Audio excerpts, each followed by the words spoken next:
Osmonlarda yurganlar, oltin saroy qurganlar, ne beray deb turganlar, bolaga kitob bering.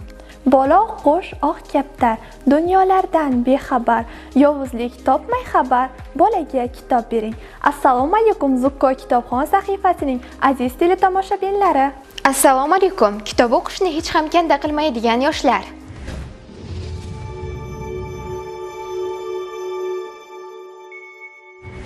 Mana ko'rsatuvimizni ham boshlab oldik. Endi ishtirokchilarimiz bilan tanishib olsak. Mening ismim Barot Shozaxon va men 12-maktabning 9-sinf o'quvchisiman.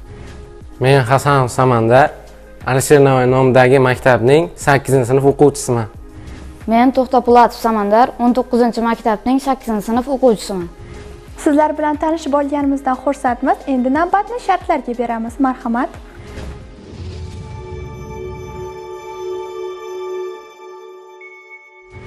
Birinchi shartimiz foydali she'r aytish deb nomlanadi. Bunga ko'ra sizlar she'rlarni ajoyib tarzda taqdim etishingiz kerak. Qanunda boshladik. Said Abdulaziz Yusupov qalamiga mansub ona she'ri. Allasiga alishmasman dunyoni, ming bitta duodan afzal har so'zi.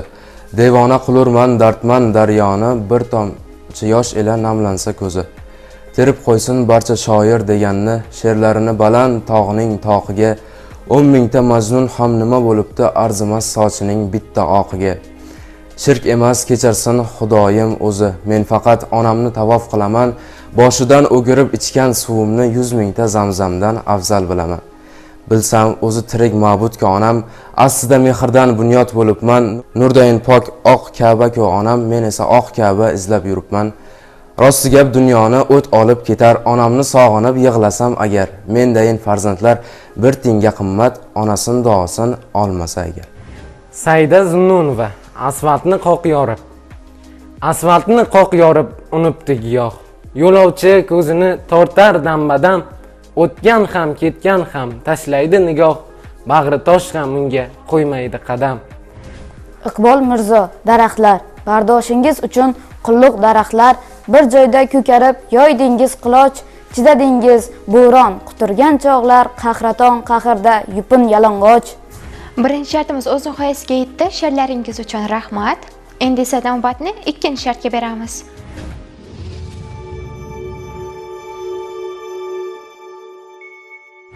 Ikkinchi shartimiz topqir topaloq deb nomlanadi.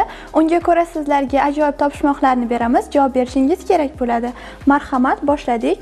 Birinchi topishmog'imiz tashqari yozdim olov, uychamizda muz qirov. Bu topishmoqning javobi nima? Bu topishmog'imizning javobi muzlatgich.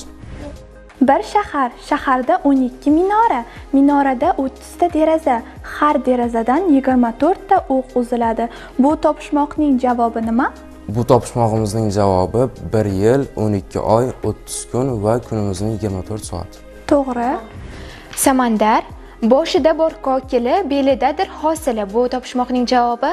Bu topishmoqning javobi Makka jo'xori. Javobingiz to'g'ri. Onasidan kiyim boshim, bolasidan yog'li oshim. Bu topishmoqning javobi? Bu topishmoqning javobi paxta. Samandar, endi navbat sizga.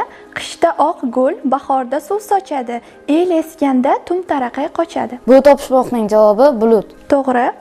Bir nechtadan ko'zi bor, olma kabi yuzi bor. Bu topishmoqning javobi nima? Bu topishmog'imizning javobi kartoshka. Bu shartimizda barchangiz to'g'ri javob berdingiz. Endi esa navbatni 3-shartga beramiz.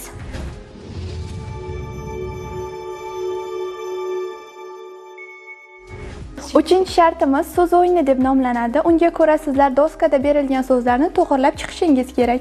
Tayyor bo'lsangiz boshladik.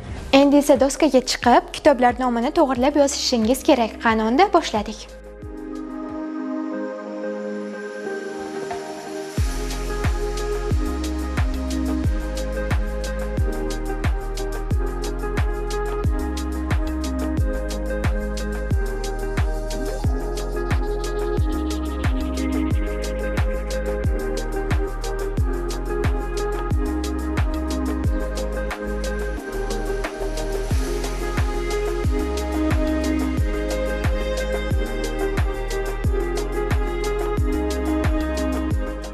Birinchi kitobimizning nomi Tohir Malik qalamiga mansub Alvido bolalik va ikkinchi kitobning nomi Choliqushi kitobi hisoblanadi.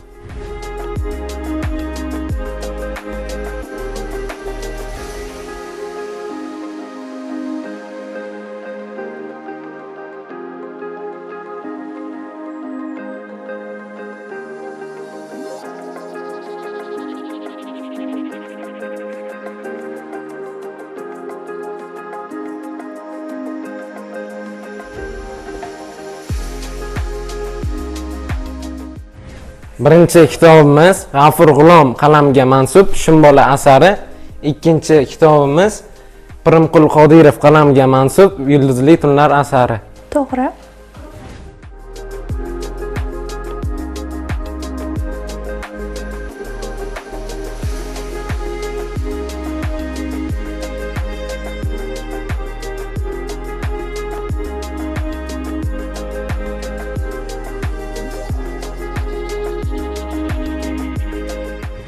Birinchisi Ernest Hemingway qalamiga mansub Chol va dengiz, ikkinchisi esa Said Ahmad qalamiga mansub Ufq asar.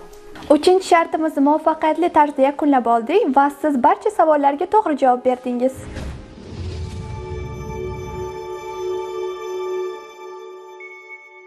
To'rtinchi shartimiz mutolaa zavqi deb nomlanadi. Bu shartga ko'ra sizlar oxirgi mutolaa qilgan kitobingizni ajoyib tarzda bizga aytib berishingiz kerak. Qanunda boshladik. Oxirgi mutolaa qilgan kitobim Yavuz Bahodir o'g'li qalamiga mansub Yonayotgan Buxoro kitobi bo'lib, bu kitob haqida sizlarga qisqacha olgan fikr va taassurotlarimni aytib bermoqchiman. Mazkur kitobda o'z davrining buyuk podshohliklaridan biri bo'lmish Xorazmshohlar podshohligi tasvirlangan va bu podshohlik arzimas, lekin katta qiymatga ega bo'lgan ba'zi bir kamchiliklar tufayli butun bir podshohlik barbod bo'lganligi yoritilgan. Men G'afur G'ulom qalamiga mansub Shimbola asarini yana qayta o'qib chiqdim. Bunda Shimbolaning o'ziga xos sarguzashtlari, uning yoshlikka berilgan sho'xliklari hamda tinim bilmas bolaligi tasvirlangan. Sizlarga ham ushbu kitobni o'qishni tavsiya qilaman. Men oxirgi marotaba Ernest Hemingwayning Chol va dengiz asarini o'qidim. Bu asarning mazmuni odamni sabrlilikka o'rgatadi. Sizlarga ham bu kitobni o'qishni tavsiya etaman.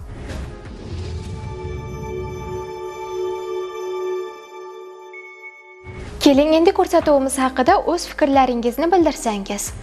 Avvalo, Zukko kitobxon ko'rsatuviga taklifingiz uchun rahmat. Menga mazkur ko'rsatuvning 4-sharti, ya'ni mutolaa zavqi sharti manzur bo'ldi. Avvalambor meni ushbu ko'rsatuvga taklif qilganingizdan minnatdorman. Men ushbu ko'rsatuvdan juda katta taassurot oldim. Ko'rsatuv menga juda yoqdi. Men bu ko'rsatuvga kelganimdan juda xursandman. Menga bu ko'rsatuv juda ham yoqdi. Bu ko'rsatuvga ulkan zafarlar tilayman.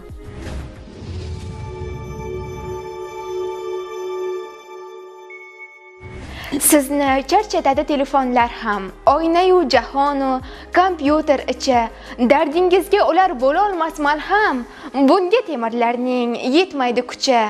Anglaysiz bir kuni bo'lsa hamki kech.